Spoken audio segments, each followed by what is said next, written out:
first ever factory outlet, Chandanagar, Mukunda Jewelers, opening soon. No making charges.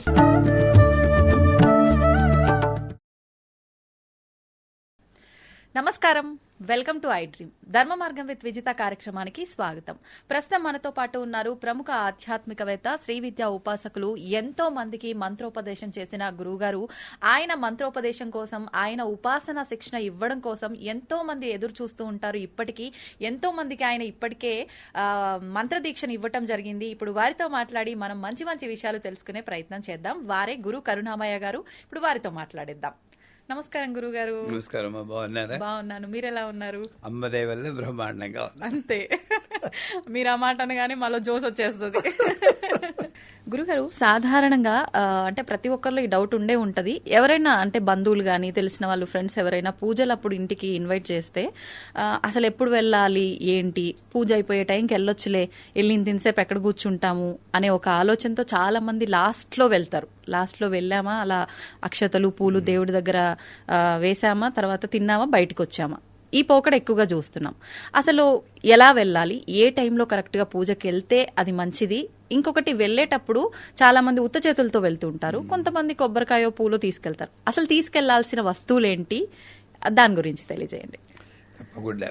ఇది చాలా రోజులుగా నేను అనుభవిస్తున్న బాధ ఇప్పుడు చెప్పుకోవడానికి అవకాశం వచ్చింది. ఓకే. నేను అమెరికాలో 15 ఏళ్ళు ఉన్నాం. అక్కడ నేను చేసినంత సత్యనారాయణ వ్రతాలు, సత్యనారాయణ పూజలు మీరు అతిశయోక్తి కాదు కానీ ఒక 500-600 చేసి ఉంటాం. 500-600 ఈవెన్ వీకెండ్ వచ్చిందంటే 8 సత్యనారాయణ వ్రతం, పొద్దున్న 2, రాత్రి 2, సాయంకాలం 2 అలా పెట్టి, సాటర్డే సండే ఉద్యోగం చేస్తూ. మన దగ్గర కూడా ఇంతగా చేయట్లేరేమో. అసలు చేసి నాకు కొన్న వీక్నెస్ ఏంటంటే, ఇప్పుడు చూసే ఉంటారు, ఒక టాపిక్ వచ్చిందంటే పూర్తిగా దాంట్లో నిమగ్నం అవ్వాలి. సత్యనారాయణ పూజ చేస్తే నేను చేస్తే 4 గంటలు పట్టేది. 4 అవర్స్ అంటే అది దేవత, ప్రతి దేవతలు వాళ్ళు మన జీవితానికి అన్వయించుకోవాలి. సూర్యుడు ఎక్కడున్నాడు, దాని స్వభావం ఏంటి, అది ఆ ఎనర్జీ లోపిస్తే ఎటువంటి మార్పు, ఎన్ని ఎక్స్ప్లెయిన్ చేసుకో. అష్టదిక్పాలకులు ఎవరు, పంచలోక పాలకులు ఎవరు, అసలు కథ కూడా వేరేలా చెప్తాం. ఇప్పుడు కథ అనేటప్పటికి కొంచెం బోర్ కొట్టేస్తుంది. లీలావతి, కళావతి అన్ని తెలిసినవే కదా. మళ్ళీ ఆర్ఆర్ఆర్ మూవీ 10 సార్లు చూస్తారండో, అంతే తేడా ఉందా? నీకు తెలిసిన కదే అని చెప్పి ఇక్కడ అలక్ష్యపడుతున్నావు. మూవీని మాత్రం 10 సార్లు చూస్తావంటే ఎక్కడుంది లోపం? కథలోనా లేక నీ బుర్రలోనా అంటే బుర్రలో కొంచెం ఉండొచ్చు, చెప్పే విధానంలో కూడా ఉంటుంది గురుగారు. చెప్పే విధానం అంచేత కథ కూడా 8 అధ్యాయాలు ఉంటాయి. అందరూ 5 చెప్తారు. నేను కొంచెం వాళ్ళకి మార్పు కోసం మిగతా 3 అధ్యాయాలు ఇటు కలుపుకుని, మా ఒక్కొక్క దానికి నారదుల వారు నారాయణ కొంటూ వెళ్తూ ఉంటే విష్ణులోకంలో వెళ్ళారు, మనసుతో ఊహించరు, కానీ ఇవన్నీ ఎక్స్ప్లెయిన్ చేస్తూ చాలా వాళ్ళకి పట్టిడని చెప్పేవాడు. 4 గంటలైంది. ఇది తెలిసి జనాలు ఏం చేశారు, అప్పుడు నేను సుబ్బారావుని, గురు కరుణామయ్య కాదు, చిన్న అప్పుడు ఇంకా గురువుతో రాలేదు, సుబ్బారావు గారు చేస్తే 4 గంటలు అవుతుందని కరెక్ట్ గా 12కి వచ్చేవారు. వచ్చి చేతిలో ఒక బొకే. ఇప్పుడు చెప్పారుగా చెప్తున్నాను, ఒక పూజకు కానీ ఒక దేవాలయానికి కానీ వెళ్ళేటప్పుడు కట్టు, బొట్టు, తీరు ఇవన్నీ ఉండాలి. మనల్ని చూసి మన పిల్లలు నేర్చుకుంటారు. పిల్లలు నేర్చుకుంటే జనరేషన్స్ బాగుపడతాయి. పూజకెత్తు షార్ట్ వేసుకుని టీషర్ట్లు వేసుకుని వెళ్ళడం ఏమిటని చెప్పండి. ఇదే మరి అమెరికన్స్ చర్చికి పిలిస్తే షార్ట్ వేసుకుంటే ఒక చీరేస్తాడు. అక్కడ మాత్రం వీళ్ళు చక్కగా అన్ని కోట్లు అన్ని వేసుకుని వాళ్ళ రెస్పెక్ట్ఫుల్ గా వెళ్తారు. మన హిందూ పూజలకు వచ్చేటప్పటికి ఎందుకు షార్ట్ వేసుకుని, దేవాలయాలకు కూడా షార్ట్ వేసుకెళ్తారు, బొట్టు పెట్టుకోరు ముందు. సో కట్టు, బొట్టు, నడవడిక ఇవన్నీ కూడా పూజ వెళ్ళలేకూడదు, వెళ్తే ఇవి పాటించారు. సో వాళ్ళు ఏం చేసేవారు, ఓ షార్ట్ వేసుకుని టీషర్ట్ వేసుకుని చేతిలో బొకే కరెక్ట్ గా 12:30 ప్రాంతానికి వచ్చేవారు. అలా అక్కడ పెట్టేసి సరే ఎక్కువసేపు కూడా కాదు, ఓ 10 సెకండ్ల నుండి డైరెక్ట్ భోజనానికి వెళ్ళిపోయారు. ఇంకా భోజనం తర్వాత 3-4 గంటలు పిచ్చాపట్టి కబుర్లు చెప్పుకునేవారు. అక్కడ టైం ఉంది, కానీ సత్యనారాయణ వ్రతం చూడడానికి టైం లేదు. ఇది చూసి వాళ్ళు విదేశాల్లో ఉన్న వాళ్ళు, ఇక్కడ ఉన్న వాళ్ళు కూడా ఆలోచించుకోవాలి ఒకసారి, ఎక్కడ తప్పు జరుగుతుంది. మళ్ళీ ఇలా చేసి నా జీవితాలు బాగోలేవు, నా సంసారాలు బాగోలేవు, నా పిల్లలు బాగోలేండి, ఎలా బాగుంటారు?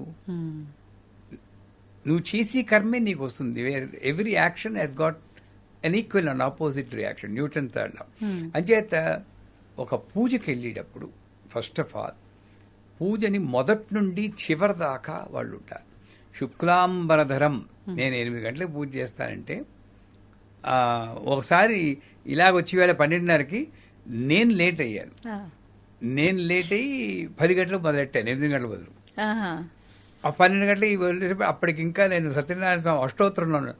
వాళ్ళ ఫేసులు చూడాలి, గతుక్కొని ఇంకా అవ్వలేదా, దొరికారా కూర్చోండి ఇన్నాళ్ళకి దొరికారు, ఎన్నాళ్ళుండో నా పేరు పోయింది, కూర్చోండి ముందని అంతే, మాట్లాడితే ఊరుకోను కథ వినండి అని చెప్పి అక్కడ కూర్చోబెట్టారు. ఇంకోటి కథ వినేటప్పుడు సాధారణంగా ఆడవాళ్లే ఉంటారు, మగవాళ్ళు పక్క రూమ్లోకి వెళ్ళి కబుర్లు చెప్పుకోవడం, పేకాడుకునే వాళ్ళు మహానుభావులు కూడా ఉన్నారండి. మళ్ళీ అక్షతలు వచ్చినప్పుడు వాళ్ళతో ఉద్ధరించినట్టు అక్షతలు వేర్పడిపోతారు. అలా కాదు, విన్న కథ అయినా కూడా భగవంతుని నామం ఎంత వింటే అంత మంచిది అన్న తాదాత్మ్యంతో వినాలి.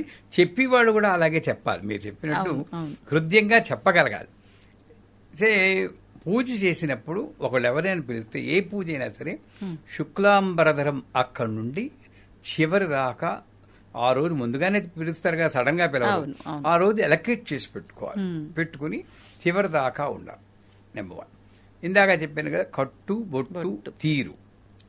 మనం ఓ పంచ ఏదో లేదా పైజామా కుర్తా లేదా ప్యాంటు షర్టు ఏదో కుర్తా వేసుకుని బొట్టు పెట్టుకుని పిల్లలను కూడా అలాగా అలంకరించి కూడా తీసుకెళ్ళాలి. వాళ్ళకి ముందే చెప్పాలి, ఈ 2 గంటలు మీరు మాట్లాడుకోకూడదు, అక్కడ కూర్చుని వినండి, ట్రైన్ చేయాలి. చేశాక వెళ్ళేటప్పుడు ఏం పట్టుకెళ్ళాలి, యథాశక్తి అని అంటారు. అంటే నాకు శక్తి లేదనుకోండి, 6 డజన్ అరటిపళ్ళు పట్టుకెళ్తారు.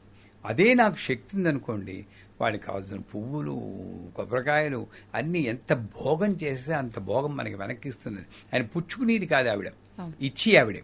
నువ్వు ఎంత ఇస్తే అంత రెట్టింపు వస్తుంది. ఇది తెలిసిన వాడికి జీవితం. నాకు దేవీపురంలో ఉన్నప్పుడు ఒక ఆయన చెప్పేవారు, சின்ன குருஜி చాలా ரொம்ப ఆశ్చర్యమా இருக்கு, நான் எவ்வளவு கொடுக்குறேனோ அவ்வளவு డబుల్ எனக்கு வந்துட்டே இருக்கு, ఎంత ఇస్తున్నానో 2 రెట్టింపు వచ్చేస్తూనే ఉంది అన్నారు. ఆయన ఇప్పుడు అక్షర సన్యాసి అయిపోయాడు అనుకో, అది వేరే విషయం. ఎక్కువ అయిపోయి సాచురేషన్ పాయింట్కి వచ్చి సన్యాసంలో కలిసిపోయి. అమ్మో, ఇలాంటి ఇంటే భయం వేస్తుంది, అలా అయిపోతాం మేము ఎక్కువ. మరి ఏమవుతుందండి, తిని ఎక్కువ సాచురేషన్, ఏదైనా ఒకటి విరక్తి పుడుతుంది. సో అది వేరే విషయం. సో అంచేత వెళ్ళినప్పుడు ఏదో ఒకటి యథాశక్తి పట్టుకెళ్ళి అమ్మవారికి భోగం వినియోగించాలి. వాళ్ళకి అమ్మవారికి సత్యనారాయణ స్వామి పూజ కూడా ఓ చీర పంచల చేప పట్టుకెళ్ళొచ్చు. ఆ చేసి వాళ్ళకు కూడా బట్టలు పెట్టచ్చు. మనకి యథాశక్తి చేసేయడం. నెక్స్ట్ ముఖ్యమైనది ఏమిటంటే, ఒక ఇంటికి వెళ్ళేవంటే వాళ్ళ ఇంట్లో భోజనం చేస్తామా, వాళ్ళ ఇంట్లో భోజనం చేస్తాం. భోజనం చేసినప్పుడు రుణపడతాం. వాళ్ళు గిఫ్ట్ కూడా ఇచ్చారంటే ఇంకా రుణపడతాం. ఈ రుణం ఎలా తీరుతుందంటే, ఇప్పుడు నేను సత్యనారాయణ పూజ చేయిస్తే నారాయణాయ నమః గోవింద, నారాయణ నమః గోవింద, పద్మనాభాయ నమః గోవింద, ఋషికేశాయ నమః గోవింద, వాళ్ళ సరే గోవింద నామాలు చెప్పిస్తారు. ఏదో యాక్టివిటీ లేకపోతే వాడు బుర్రలు ఎటో వెళ్తాయని, ఏదో ఒక యాక్టివిటీ ఉండాలి వాడు. అంచేత ఆ గోవింద అన్న శబ్దాన్ని గొనుక్కోకుండా గట్టిగా చెప్తే వాయుమండలం శుద్ధయి మనం ఇచ్చి గిఫ్ట్ ఆ ఇంటికి ఏమిటంటే నామస్మరణే ఆ ఇంటికి ఇచ్చి గిఫ్ట్. నువ్వు చేతిలో ఎంత పెద్ద గిఫ్ట్ పట్టుకెళ్ళు, అది ఇవాళ ఉంటుంది, రేపు వెళ్ళిపోతుంది. కానీ అక్కడ కూర్చుని ఒక మంచి భక్తి గీతం ఆలపించడం గాని, ఒక నామస్మరణ చేయడం గాని, శ్రద్ధగా వినడం గాని, నాకు ఈ అవకాశం వచ్చింది, నా ఇంట్లో నేను చేసుకోలేకపోవచ్చు, వీళ్ళు పిలిచినందువల్ల నీ పూజ చేసి భాగ్యం నాకు చూసి భాగ్యం వచ్చిందని థ్యాంక్స్ చెప్పుకుంటూ భావంతో ఉన్నా కూడా ఆ ఇంటికి మంచిది. మనం ఆ ఇంటి వాయుమండలాన్ని శుద్ధి చెయ్యాలి. ఇది వాడి కర్తవ్యం. మనకి తెలిసిన పదం శ్లోకాలే వస్తూ ఉంటాయి. శుక్లాంబరధరం ఆ పూజారి గారు చెప్తుంటే మనం కూడా చెప్పగలిగితే, ఇది స్తోత్ర పారాయణ అనేది మనము పాల్గొనాలి. నెంబర్ అయిపోయిందా? తర్వాత ఇంకా చివరిగా చెప్పాలంటే భోజనం. ఆ భోజనం చేసేటప్పుడు కూడా ఒక పూజకు ఇచ్చిన భోజనం ఈ మధ్యన ఈ బఫేలు వచ్చి పాడు తీసేయండి. అవును, నా ఇంట్లో ఇప్పటికీ మా పీఠంలో మామూలుగానే కిందనే వడ్డిస్తాం. కూర్చోలేని వాళ్ళకి టేబుల్ వేసి వడ్డిస్తాం. మేమే వడ్డిస్తాం.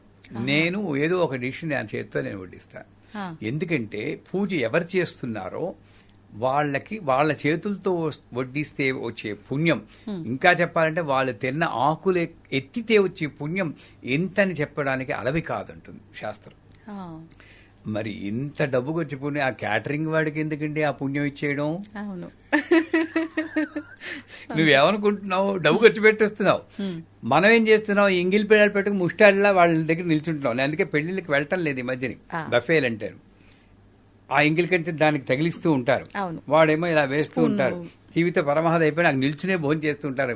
అన్నం పరబ్రహ్మ స్వరూపం ఎలా తిన, ఇవన్నీ వాళ్ళు పెద్దవాళ్ళు చెప్పింది మనం పాటించకపోవడం వల్లే సగం ప్రాబ్లమ్స్ లో పడుతున్నామండి. ఈ నించోటి తినడం కూడా ఆ ఆహారం విష తుల్యం అవుతుంది అని చెప్పి అంటారు కదా గురుగారు. తప్పకుండాను. ఆ తినడం కూడా ఏవో కబుర్లు చెప్పుకును, టెన్షన్ పడుతును, హాయిగా కూర్చుని మఠం వేసుకుని కింద కూర్చుని, నేను ఇప్పటికీ కింద కూర్చుని భోజనం చేస్తారు మా పీఠంలో. ఇక్కడైతే కుర్చీలో కూర్చోబెట్టి మాట్లాడతానే, నన్ను అడిగితే కింద కూర్చొని చక్కగా మాట్లాడుకోవచ్చు.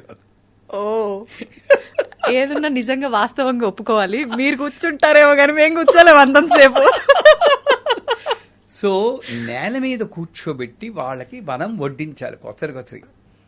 ఇట్లాగా ఆ పూజకి వెళ్ళినప్పుడు మనం కూడా భోజనం చేసేటప్పుడు భోజనం మొదలెట్టాని ముందు భోజనకాలే హరినామస్మరణే గోవిందా గోవింద అన్న నామం చెప్పేకే మొదలెట్టాలి. ఒక పంక్తి. అది లేదు ఇప్పుడు. లేదు. ఐటెం వేసినట్టు తినేస్తున్నారు. అవును, ఎప్పుడు పెడతారా తినేద్దాం. ఏదో బంగ్లాదేశ్ వచ్చిన రెఫ్యూజీలా తినేస్తున్నాం మనం. ఇది తగ్గించుకోవాలి. ఆ భోజనం చేసేటప్పుడు హరినామస్మరణ చెప్పుకుని తింటే, ఇలాగ మనం గాని ఒక పూజకి వెళ్ళినప్పుడు చేస్తే పట్టుకెళ్ళి ఈ వస్తువులు మన కట్టు అక్కడ నడిచి తీరు భోజనం తీరు చేస్తే చూసి వాళ్ళకి పుణ్యం, ఆ చేసి వాళ్ళకి పుణ్యం, ప్రతి పూజ సఫలీకృతం అవుతుంది, మనకి పుణ్యం వస్తుంది. అవును, కొంతమంది ఇంత హడావిడి చేసి ఇంత ఖర్చు పెట్టి చాలా ఆడంబరంగా చేస్తారు, భక్తితో కూడా చేద్దామన్న ప్రాసెస్ లోని ఇదంతా చేస్తారు. తీరా పూజలో కూర్చున్న తర్వాత దంపతులు ఇద్దరిలో మగవారు ఎక్కువగా నిద్రపోయే వాళ్ళు కనిపిస్తున్నారు ఈ మధ్య సత్యనారాయణ స్వామి వ్రతంలో. నా కల్లారా చూసాను నేను చాలా సార్లు. అప్పుడు ఇంకా అసలు ఫలితం ఏముంటుంది గురువు గారు? ప్రయారిటీ అండి. ఇది నాకు అవసరము అనుకున్నప్పుడు నిద్రపోవు. వాళ్ళకి ఏంటంటే మొక్కుబడిగా చేస్తున్నారు తప్పితే సంవత్సరానికి ఒకసారి ఏదో ఇల్లు గృహప్రవేశం సత్యనారాయణ పూజ చేసుకోమన్నారు, చేసుకుందాం. ఈ మార్పు మారాలి. అందుకే మరోలా అనుకోవద్దు. నేను అమెరికాలో ఉన్నప్పుడు ఏదో పూజ చేస్తుంటే నా సెల్ ఫోన్ మోగింది. అప్పుడు జల్సా సినిమా రిలీజ్ అయింది. గాల్లో తేలినట్టుందే, గుండె ఊగినట్టుందే, ఫుల్ బాటిల్ ఎట్టి దింతకుండా తాగినట్టుందే అని రాయి తేనె పట్టు మీద రాయి పెట్టి కొట్టినట్టుంది ఆ పాట. నా కర్మగాలి అప్పుడే మోగింది. సత్యనారాయణ వ్రతం చేస్తున్నాను నేను. వాళ్ళ ఫేసులు చూడాలి. ఈ పొరపాట్లు పిలిచావా అని. నేను అమ్మవారిని మొక్కుకున్నాను. అమ్మ తల్లి, నన్ను నువ్వు రక్షించాల్సిన బాధ్యత నీదే అంటే అప్పుడు అమ్మవారే భావన ఇచ్చింది. ఏమిటరా ఇది సినిమా పాట అనుకున్నారా? ఒక ఉపాసనలో ఉన్నవాడికి మనస్థితి గాల్లో తేలినట్టుంది. దాన్ని ఖేచరీ విద్య అంటారు. ఖ అంటే ఆకాశం. కవరింగ్ ఆవిడ కవర్ చేసింది, నేను కాదు. అంటే వాడికి అలా తేలిపోతుంటాడు. సంసారంలో ఎన్ని బంధాలున్నా ఏం పట్టుకోదు. గుండె ఊగినట్టుండే వాడికి దేని మీద దృష్టి ఉండదు, అమ్మవారి మీద తప్పితే. తేనె పట్టు మీద రాయి పెట్టి కొట్టిన తేనె పట్టు మీద రాయి పెడితే తేనెటీగలని అని ఓంకారం వినబడుతూ ఉంటుంది. ఫుల్ బాటిల్ ఎట్టి దించకుండా తాగినట్టుందని అంత ఉన్మాద స్థితి తన్మయత్వంలో ఉంటారు, మత్తుగా ఉంటారు. ఇది ఆ పాట. సూపర్. నాది కాదు, ఆవిడ థ్యాంక్స్ చెప్పాలి. అంటే అప్పుడు ఒక స్టూడెంట్ నన్ను ఇంకొంచెం ఇబ్బంది పెట్టాలని, అంటే ఏ సినిమా పాటకైనా ఇదేనా అర్థం. ఒక్కసారి అమ్మని తలుచుకుని నువ్వే ఈ పిల్లవాడికి సమాధానం చెప్పాలి అని ధైర్యంగా ఎస్ ఏ సినిమాను అంటే ప్రేమ్ నగర్లో ఎల్లారీశ్వర పాటకి చెప్పండి, లే లే లే లేపమంటావా అని. కరెక్ట్ గా చెప్పేవారు ఆయన. లే లే లే లే లే అని వస్తుంది కదా, అమ్మవారు పాడుతుంది, మత్తులో పడి ప్రాపంచికంలో కొట్టుకుంటున్నావు, లేరా రవా, నువ్వు లేచి వస్తావా నన్ను లేపమంటావా, నేను లేపితే మాత్రం పగులుతుంది.